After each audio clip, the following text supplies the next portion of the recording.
Hello friends, welcome to laddu சமையல். இன்றைக்கி நம்ம லட்டு சமையலில் ஒரு சிம்பிளாக ஒரு உருளைக்கிழங்கு மசாலா எப்படி பண்ணுறதுன்னு பார்க்கலாம். சாம்பார் சாதம், தயிர் சாதம், ஃப்ரைட் ரைஸ்க்கெல்லாம் இந்த மசாலா ஆப்டாக இருக்கும். சிம்பிளாக ஈஸியாக செஞ்சு முடிச்சிடலாம். காய்கறி எதுவும் இல்லாதப்ப இந்த மசாலாவை ட்ரை பண்ணி பாருங்கள். வாங்க எப்படி செய்யுதுன்னு பார்க்கலாம். அதுக்கு ஒரு பேன் வச்சுருக்கேன். அடுப்பில் ஹீட் ஆகட்டும். பேன் ஹீட் ஆனால் 2 ஸ்பூன் அளவுக்கு ஆயில் ஊற்றி வச்சுருக்கேன். ஆயில் ஹீட் ஆகட்டும். உருளைக்கிழங்கு நான் ஒரு 3 உருளைக்கிழங்கு வேக வச்சு இந்த சைஸில் கட் பண்ணி உரிச்சு எடுத்து வச்சுருக்கேன். நீங்கள் எந்த சைஸில் வேணாலும் கட் பண்ணிக்கலாம். அப்போ டக்குன்னு செஞ்சு முடிச்சிடலாம். எண்ணெய் சூடானோன்னா கடுகு உளுத்தம் பருப்பு கலந்தது 1 டீஸ்பூன் போட்டுக்கலாம். 1 டீஸ்பூன் ஜீரகம் போட்டுக்கலாம்.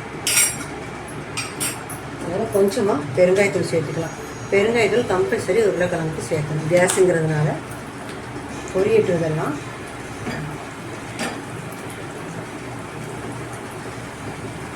உருளைக்கிழங்கு வேக வச்சு எடுத்து வச்சிட்டோம்னா டக்குன்னு நம்ம இதை செஞ்சுக்கலாம்.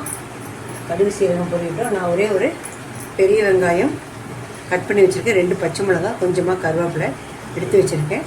இது பொரிஞ்சோடனே அதில் சேர்த்துக்கலாம். நம்ம கடுகு சீரகம்லாம் பாருங்கள் நல்லா வெடிச்சிருச்சு. இப்போ நம்ம இந்த வெங்காயம், பச்சை மிளகாய், கருவேப்பிலை சேர்த்துக்கலாம்.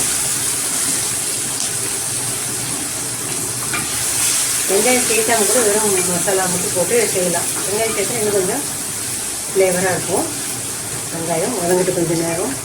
இந்த வெங்காயம் வதங்குறதுக்கு கொஞ்சமாக உப்பு போட்டுக்கலாம். நான் உருளைக்கிழங்கு உப்பு போட்டு வேக வச்சுருக்கேன். அதனால் வெங்காயத்து கலவை மட்டும் தூள் உப்பு போட்டு கலந்துக்கலாம். வெங்காயம் ஓரளவுக்கு நல்லா வதங்கி வரணும். ஒரு 2 நிமிஷம் வதங்கட்டும். இப்போ வெங்காயம் எல்லாம் நல்லா வதங்கிடுச்சு. இப்போ நம்ம மசாலா பொடியெல்லாம் சேர்த்துக்கலாம். அதுக்கு நான் 1 ஸ்பூன் அளவுக்கு மிளகாத்தூள், 1 ஸ்பூன் மல்லித்தூள், 1 டீஸ்பூன் கரம் மசாலா, 1/2 டீஸ்பூன் மஞ்சள்தூள், 1/2 டீஸ்பூன் சாட் மசாலா, 1/2 டீஸ்பூன் இஞ்சி powder, 1/2 teaspoon try mango powder சேர்த்துருக்கேன். இஞ்சி பவுடருக்கு பதிலாக நீங்கள் இஞ்சியை நறுக்கி கூட போட்டுக்கலாம். நான் எல்லாமே பவுடராக இருக்கிறதுக்காக போட்டுட்டேன். கொஞ்சம் நேரம் இந்த மசாலாவோட பச்சை வாசனை போகிற வரைக்கும் நம்ம வதக்கிக்கலாம். இப்போ இந்த மசாலா வதங்குறதுக்கு ஒரே 1 ஸ்பூன் அளவுக்கு நம்ம தண்ணி சேர்த்துக்கலாம். நீங்கள் எண்ணெய் கூட சேர்த்துக்கலாம். இந்த மசாலா கரிஞ்சு ஒரு மாதிரி இது வரும். அதனால் கொஞ்சமாக தண்ணி ஊற்றி இந்த மசாலாவை பச்சை வாசனை போகிறதுக்கு வதக்கிக்கலாம். இப்போ பாருங்கள், மசாலா தண்ணியெல்லாம் ட்ரை ஆகிடுச்சு. சைடில் எண்ணெய் வர ஆரம்பிச்சிருச்சு. பச்சை வாசனை போயிடுச்சு. இப்போ நம்ம வேக வச்சு வச்சுருக்கிற உருளைக்கிழங்க இதில் சேர்த்துக்கலாம். தோல் உரிச்சு எடுத்து வச்சுருக்கேன். சேர்த்துட்டு எல்லா மசாலாவும் எல்லா பக்கமும் படுற மாதிரி நல்லா மிக்ஸ் பண்ணிக்கலாம். உருளைக்கிழங்க நல்லா மிக்ஸ் பண்ணி விட்டுட்டோம். இந்த ஸ்டேஜில் உப்பு செக் பண்ணி போட்டுக்கோங்க. எனக்கு கரெக்டாக இருக்குது.